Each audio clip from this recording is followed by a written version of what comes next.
Test. Here we go. Are we recording? We're recording. All right.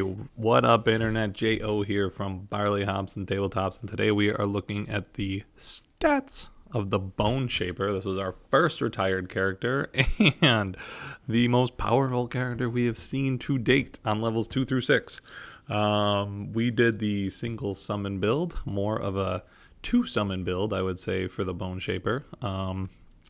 Basically, it revolved heavily around the Raging Corpse on the level 2 card Unearthed Horror, and the Raging Corpse was paired with the Wraith from the Angry Spirits card, and then eventually we got to level 5, Unforgivable Methods, got the Stitched Atrocity summon, and we paired that with the Raging Corpse, and it was wildly powerful. We do hope in the future to play the Boneshaper with the Skeleton build and compare the two to see which one's better. But for now, this is all we can go off of. So table on the top is the Boneshaper's performance. Table on the bottom is the performance of all characters combined as an average, so you can see if he's above or below average. So starting with initiative, total average here of 41.31. No surprise there, the Boneshaper is wildly slow, well above the average initiative of 37 as a whole, and you can even see he got a little bit faster as he went through the levels, but not much. There's not a lot of change there. So move ability. So when you do go to move, how much do you move? He moves about 2.12. A lot of basic moves. The bottom rows on the Boneshaper, it's probably the reason I like this class so much, is that they're super interesting, but that does lead to using a lot of those actions as basic moves, especially because the situation might not allow you to use what's on the bottom, or you just got to adjust your play style based on the game state, stuff like that. So well below average there. Interestingly enough, we only moved on average 11 times a scenario. It is awesome in Frosthaven that the boards are designed in a way that you can move only 11 times and still win these scenarios. But doing a lot with your summons, and the Boneshaper kind of stayed in the back for a lot of it. And, it never really felt like movement was a restriction here. And that's why the stats I think the move stats are interesting, but they're really not that telltaling as a whole. I think Frosthaven really has minimized the effects of movement and what you actually need in the game, which is great because now you get to do more with your cards and things like that. So jumping into damage per round, this is the tell-all be-all stat. This includes those turns that you couldn't move up there and get. This includes when you use top row actions to summon instead of do damage. This includes using heals. Anything on the top row that doesn't do damage is all included in this. So it's a really good measure of performance of any character in Frosthaven, because at the end of the day, it is a dungeon crawl. 80% of the cards that do damage to monsters, and ultimately we are trying to damage monsters.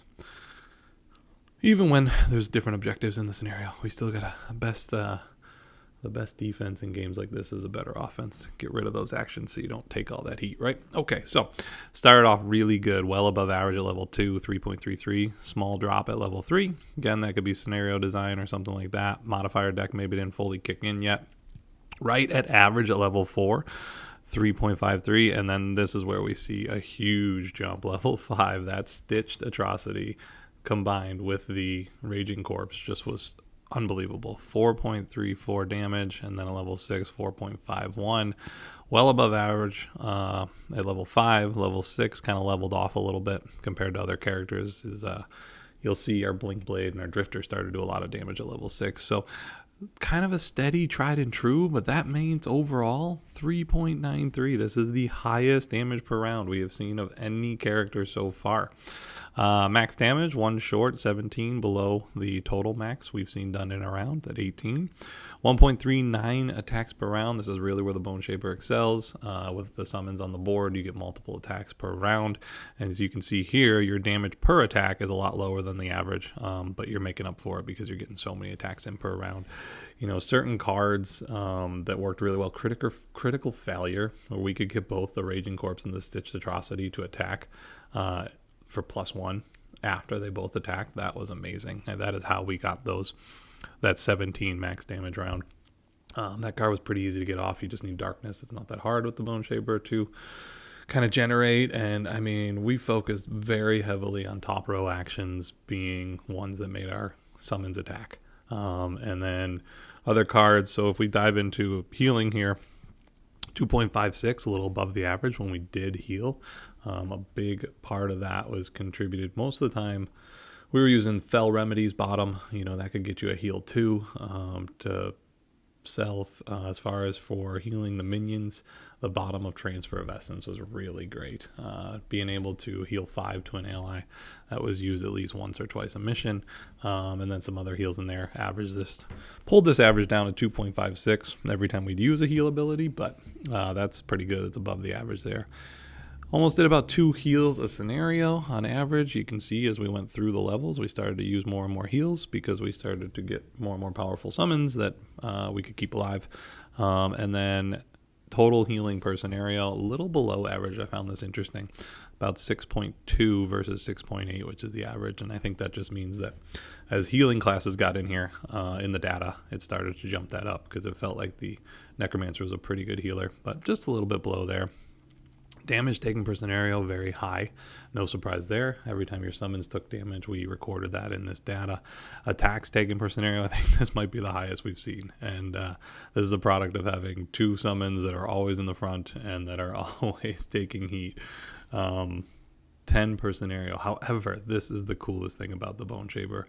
1.57 when you take damage is what you're taking. This is the lowest of any class, which means that the Boneshaper, in the weirdest way ever, is the tankiest character we have seen so far.